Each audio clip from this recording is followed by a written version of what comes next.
starts with a helicopter fishing me out of the water, with another survivor. The year is 2029. The Federation of Central Eurasia has been shattered by the Republic of Sotoa. My savior is the Endurance, a relic of an aircraft carrier still fighting the good fight even if victory no longer seems possible. After a perfunctory medical exam, I'm shoved back into a cockpit, but not as a pilot. Instead, as the navigator to Jan Rex Cope, the Wings of Theve, Eurasia's legendary ace pilot. It's a lie. All of it. Cope has never shot anyone down. His kill count is entirely fabricated.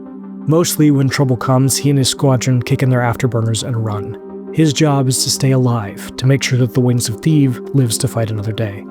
Folks need heroes. Gives them hope. And that's more important than whether or not any single pilot is a legend. My mission with Cope goes well right up until it doesn't. When the actually legendary Shadow 22 shows up hunting for us, Cope decides to run. Cope's good despite his lack of kills. He's very, very good. But he's not good enough. As our plane sinks into the sea, I grab his dog tags. Start swimming, soldier. He urges me from beyond the grave. Make it home alive. So I do. The Endurance needs a new Wings of Theve, and I'm it, complete with Cope's actual call sign, Rex. My goal isn't to shoot down enemy pilots or complete missions, not really. It's to be a symbol. A blank canvas upon which a propaganda machine might paint whatever story they like. It's to come back alive so that story can continue. I am become a name, said Tennyson's Ulysses. Like him, I am an idea of a myth. But when legend becomes fact, print the legend. Or in this case, hope it goes viral on social media. Then we owe the White Valley Air Force for depleting it in their previous attack. To be clear, none of this is a spoiler. It all happens in Ace Combat 8's first mission. And if you've seen the reveal trailer, you've seen the core plot beats. But it makes for a fascinating setup for a story. Ace Combat has always been a political series. And despite the best efforts of many video games to co-opt the aesthetics and scenarios and mechanics of war, while tying themselves into pretzels to avoid offending anyone or making a connection to the real world, or saying anything of substance, war, even in fictional representations, is and always will be political. And as Kazutoki Kono, Ace Combat series brand director, told me, Ace Combat 8's story was very much inspired by what's happening in the real world. How would it feel to be a hero in this world? What if, like in our world, it was hard to tell if what you saw on social media was real? Who would that pilot actually be? You'll be the greatest ace pilot this war will ever know. It's something that the story interrogates in the missions I play. When I take on the role of the Wings of Theve, I'm quickly forced into scenarios where I can't just run. I have to take out enemy fighters. Tasha, a member of your squad and a former circus pilot who's so talented on the stick that she can outfly other pilots and act as a decoy without notching kills, notices the change almost immediately. Cope's style had its drawbacks, but it kept his squadron alive and they rarely had to shoot anyone down. Once I take over though, things start to change, and the Wings of Theve quickly becomes less a legend and more a name that inspires hatred in the hearts of your foes because you killed their friends. But the story has an emotional core too. You'll spend time with the other pilots on your squadron, called Joker Flight, during briefings and chat before missions or while you're walking to your planes. Whatever you say, old man. How's the knee, by the way? Tasha. Yeah? It's not my knee, it's my back. Something as simple as eating together matters, and Wings of Thieves takes the time to show you that. Even the decision to have Cope stick around in your head is what Kono describes to me as the voice of God who narrates you through the story, matters because it helps build a connection with my fellow pilots in the mission I played. Sure. The new system drummer bit to dust. I felt their souls move on. Not like me, lingering around day after day. Joker 1. It doesn't hurt that all of these sequences are utterly stunning. Ace Combat has always been something of a technical marvel, but I don't think it's a stretch to say that Ace Combat 8 is one of the best looking video games I've ever seen, whether you're in the cockpit or have your boots planted on the Endurance's deck. I got to play several missions set across the early parts of Ace Combat's campaign, and if you've ever played an Ace Combat game before, especially Ace Combat 7, you should feel right at home. One cool but subtle change in Ace Combat 8, however, is you can hit an enemy plane anywhere, as opposed to previous games where you had damage-defined containers that would mark where a plane could take damage and destroy them. Kono told me that he believes there are 3 pillars that define Ace Combat. The first is photorealistic renditions of the sky and that sense of freedom as you fly through it. The second is the satisfaction you get from dogfights with enemies and shooting them down. And the third is this hero experience that you get from becoming the ace pilot that the story requires. All of those are here in spades. Wings of Theve is stunning, dogfights are incredibly satisfying, do yourself a favor and switch to expert controls, even if, like me, you're a little rusty. And by the end of my time with Ace Combat 8, I did feel a little like the Wings of Theve, even though that clearly came at a cost to both myself and the other members of Joker Flight. What I admired most about what I saw, though, was the mission design. In 1, Joker Flight was tasked with taking out aircraft and ships on an island chain. As the mission opens, you run into an enemy squadron. I'd blow past them quickly, taking out what I could along the way, trying to get to the ports and airfields as soon as I could. It would take a moment for our foes to scramble their fighters and get their ships underway, and if I could beat them to it, I could take them out without much resistance. It was a good idea, in theory, and if I was a better pilot, I might have managed it.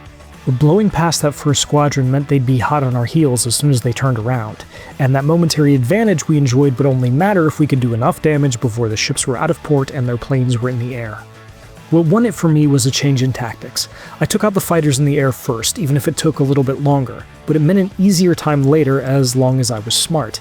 What makes Wings of Theve's levels great, though, is that there are plenty of ways to accomplish your mission.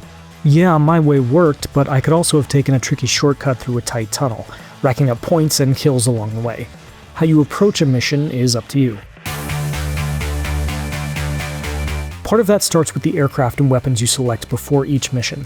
A later mission tasked me with destroying a massive land battleship, which is exactly what it sounds like, armed with railguns, which is exactly as scary as it sounds. Ah! Jackpot 4 is hit! Okay, I thought, stupidly. I'll use the FA-18F, load that bad boy up with some air-to-surface missiles and take him out, and I'll take some anti-aircraft missiles as insurance. That was a really bad plan. After getting thoroughly worked because I couldn't do enough damage to the land battleship, I dropped the anti-aircraft missiles for guided penetration bombs. And that was still hard because I had to get close to the land battleship, but it worked. You can also set up your squadron before each mission too, if you like, or set them to auto if you're like me and just looking to get to the action. What's remarkable about that mission, though, is that despite the inherent silliness of a land battleship, it carries a lot of pathos. People are screaming and dying and terrified, and it feels like it's on you and your squadron to stop something that feels unbeatable. Oh shit, we're done for! Pull back! All units, retreat! It probably shouldn't work, but it does, and part of that is based on how much attention to detail Kono says goes into making sure that those lines on the radio land. Even making a line land a third of a second sooner or later can make a big difference when it comes to emotional impact. By far my favorite mission, though, was the final one of my demo. It brings everything that made my time with Wings of Theve work together. Our mission was simple: take out a group of massive transports carrying land battleship parts before they can get to Rocky Island. The issue? We'd be jammed and flying through cloud cover. We'd have to keep an eye out for the contrails and spot them ourselves. Missions like this allow you to really appreciate the level of visual detail Ace Combat brings to the party, not just because it looks good, but because it tells you something. It was something I felt as I played that final mission. Following another plane through thick clouds wasn't just scary because I couldn't see, but because my plane would start icing up. But flying through a thinner cloud was beautiful because I could appreciate the water droplets that clung to my cockpit. When I chased down those transports because I recognized their contrails, followed them, and got close enough to line up my machine guns with their engine, that success was mine. I had a general idea of where they were, but I had to figure out their location and the altitude they were flying at. It was a designed success, of course, all games are. But I still felt like I'd pulled it off, which is the magic trick. When the 55th Shadow Unit showed up, I got to experience the best of Ace Combat 8's dogfighting in one place. Hitting the perfect missile shot from a long-range lock because I'd chosen weapons that worked well for what the mission was asking of me, pulling off a high G turn to evade a missile at the last second, and shooting down the transport flying highest so its debris would crash down on the planes behind it. At its best, Ace Combat has always rewarded split-second decision-making and smart play, and that's still true based on my time with Wings of Theve. When I asked Kono about allowing players the freedom to play how they chose while challenging them, he told me he thinks of stirring up a giant fish tank with a stick. The only thing you can change is what you attach to that stick. What's going to happen when you stir up the tank? For Kono, the trick is creating an environment that can both accommodate all the different things players can attach to their planes and react in interesting ways. It's a level of thoughtfulness I felt through my time with Ace Combat 8, and when I finally put my controller down, I left satisfied, but knowing I still had so much more to do. I wasn't the pilot the FCU needed me to be, not yet. But I wanted to see the rest of Joker Flight's story, and I wanted to get back to that cockpit and be a better stick. The Wings of Theve is an idea, but there's very little as powerful as an idea whose time has come, and I wanted to live up to that legend, which speaks to what I saw of Ace Combat 8's story. Wings of Theve understands that motivation, but I think it knows a deeper truth too, that war is barbaric and cruel and monstrous, and that the only real war heroes exist in the stories we tell one another. That sometimes propaganda and truth are, for all intents and purposes, one and the same. Perhaps there's no reconciling those things, but maybe the right plane in the sky can give you hope, and that's not nothing. For more previews of the biggest upcoming games, don't miss our recent hands-on looks at Assassin's Creed Black Flag Resynced and Warhammer 40k Bolt Gun 2. And for everything else in gaming, stay locked on to IGN.